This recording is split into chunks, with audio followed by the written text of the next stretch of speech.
My dear students, today we are going to study how to prepare the observational material. പ്രിയപ്പെട്ട കുട്ടികളെ, അടുത്തതായി നമുക്ക് നിരീക്ഷണ വസ്തു എങ്ങനെ തയ്യാറാക്കാം എന്നതിനെക്കുറിച്ച് മനസ്സിലാക്കാം.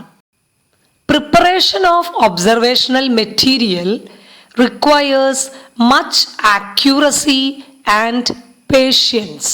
നിരീക്ഷണ വസ്തു തയ്യാറാക്കാൻ സൂക്ഷ്മതയും ക്ഷമയും ഏറെ ആവശ്യമുള്ള പ്രവർത്തനമാണ്. In your textbook, the illustration is given which shows the stages for the preparation of the slide to observe the plant cell. നിങ്ങളുടെ ടെക്സ്റ്റ് ബുക്കിൽ സസ്യകോശങ്ങൾ നിരീക്ഷിക്കാൻ സ്ലൈഡ് തയ്യാറാക്കുന്നതിനുള്ള ഘട്ടങ്ങൾ ചിത്രീകരണത്തിൽ നൽകിയിട്ടുണ്ട്. Now we can study how to prepare a slide by taking the cross section of the root of plantain.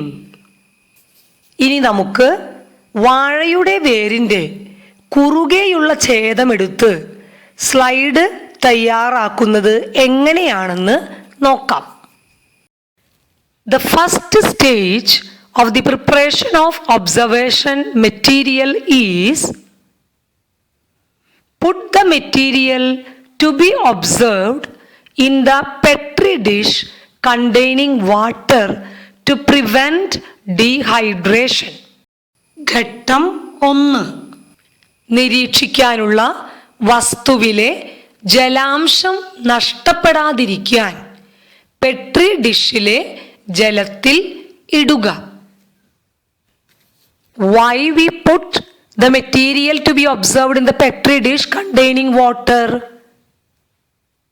We put the material to be observed in the petri dish containing water to prevent dehydration.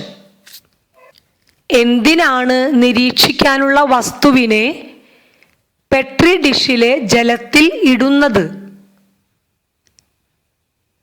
നിരീക്ഷിക്കാനുള്ള വസ്തുവിലെ ജലാംശം നഷ്ടപ്പെടാതിരിക്കാൻ വേണ്ടിയാണ് Petri ഡിഷിലെ ജലത്തിൽ ഇടുന്നത്. Stage 2. Take thin cross sections of the material to be observed. New and sharp blade is used for taking the section. നിരീക്ഷിക്കാനുള്ള വസ്തുവിൻ്റെ കുറുകെയുള്ള നേർത്ത ഛേദങ്ങൾ എടുക്കുക. പുതിയതും മൂർച്ചയുള്ളതുമായ ബ്ലേഡാണ് ഛേദമെടുക്കാനായി ഉപയോഗിക്കേണ്ടത്. Thin sections are made to make the cells look better. കോശങ്ങൾ നന്നായി കാണുന്നതിന് വേണ്ടിയാണ് നേർത്ത ഛേദങ്ങൾ എടുക്കുന്നത്. Why we should take thin sections? Thin sections are made to make the cells look better. എന്തിനാണ് നിരീക്ഷണ വസ്തുവിൻ്റെ നേർത്ത ഛേദങ്ങൾ എടുക്കുന്നത്? കോശങ്ങൾ നന്നായി കാണുന്നതിന് വേണ്ടിയാണ് നേർത്ത ഛേദങ്ങൾ എടുക്കുന്നത്. Stage 3. With a brush, shift the sections to a watch glass containing water. ഘട്ടം 3. ഛേദങ്ങൾ ബ്രഷ് ഉപയോഗിച്ച് വാച്ച് ഗ്ലാസ്സിലെ ജലത്തിലേക്ക് മാറ്റുക. Stage 4. Put the thinnest and complete sections to a watch glass containing stain. ഘട്ടം 4. ഏറ്റവും കട്ടി കുറഞ്ഞതും പൂർണ്ണവുമായ ഛേദങ്ങളെ മറ്റൊരു വാച്ച് ഗ്ലാസ്സിൽ എടുത്തിട്ടുള്ള സ്റ്റെയിനിൽ ഇടുക. Why we put the observation object in the stain in Petri dish. Stain is used to give color to the observation object. This will help to differentiate the different parts. നിരീക്ഷണ വസ്തുവിനെ Petri ഡിഷിലുള്ള സ്റ്റെയിനിൽ ഇടുന്നത് എന്തിനാണ്? നിരീക്ഷണ വസ്തുവിലെ ഭാഗങ്ങൾക്ക് നിറം നൽകുന്നതിനാണ് stain ഉപയോഗിക്കുന്നത്. ഇത് വ്യത്യസ്ത ഭാഗങ്ങളെ വേർതിരിച്ച് കാണാൻ സഹായിക്കും. Safranin stain is commonly used to add color to plant parts. സസ്യഭാഗങ്ങൾക്ക് നിറം നൽകാൻ പൊതുവെ സഫ്രാനിൻ സ്റ്റെയിൻ ആണ് ഉപയോഗിക്കുന്നത്. Dip the observational material into the diluted stain and rinse off excess stain. നേർപ്പിച്ച സ്റ്റെയിനിൽ നിരീക്ഷണ വസ്തു മുക്കിയെടുത്ത് അധികമുള്ള സ്റ്റെയിൻ കഴുകി കളയണം. Stage 5. Add 1 or 2 drops of glycerin to the slide to prevent drying up of the material. ഘട്ടം 5. നിരീക്ഷണ വസ്തു ഉണങ്ങിപ്പോകാതിരിക്കാനായി 1-2 തുള്ളി ഗ്ലിസറിൻ സ്ലൈഡിൽ ഇറ്റിക്കുക. Why glycerin is used in slides? എന്തിനാണ് സ്ലൈഡിൽ ഗ്ലിസറിൻ ഉപയോഗിക്കുന്നത്? Glycerin is used to prevent dehydration of the cells in the observation material. നിരീക്ഷണ വസ്തുവിലെ കോശങ്ങൾക്ക് നിർജ്ജലീകരണം വരാതിരിക്കാനാണ് ഗ്ലിസറിൻ ഉപയോഗിക്കുന്നത്. What is dehydration? എന്താണ് നിർജ്ജലീകരണം?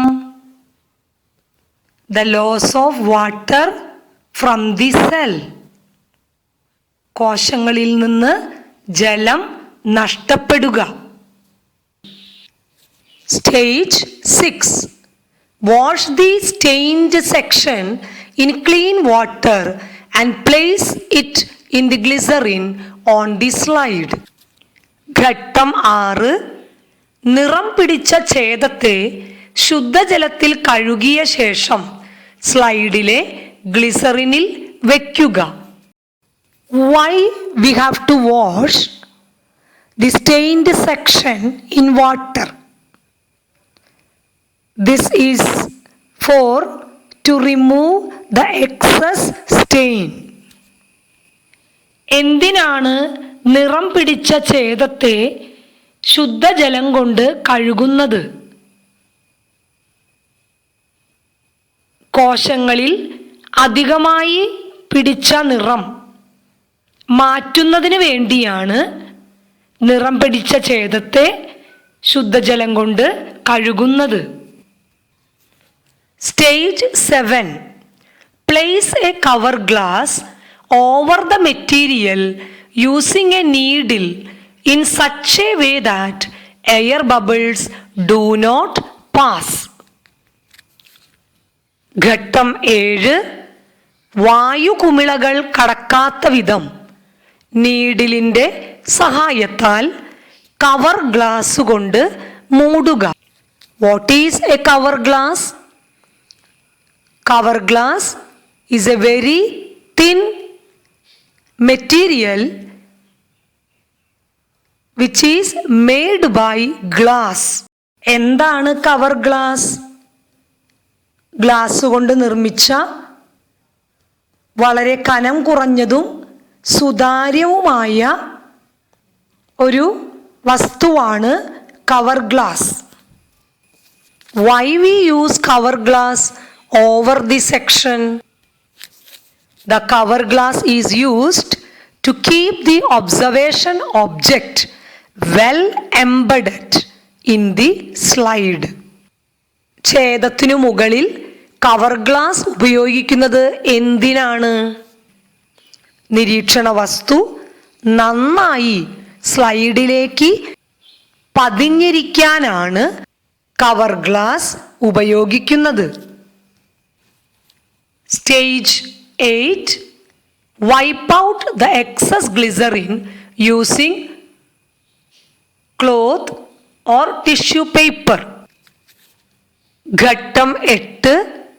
അധികമുള്ള ഗ്ലിസറിൻ തുണി കൊണ്ടോ ടിഷ്യൂ പേപ്പർ കൊണ്ടോ തുടച്ചു മാറ്റുക.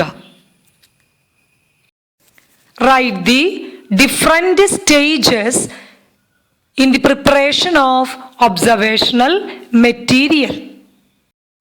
The answer is given in illustration 1:1 of your textbook in page number 10. നിരീക്ഷണ വസ്തു തയ്യാറാക്കുന്നതിൻ്റെ വിവിധ ഘട്ടങ്ങൾ എഴുതുക.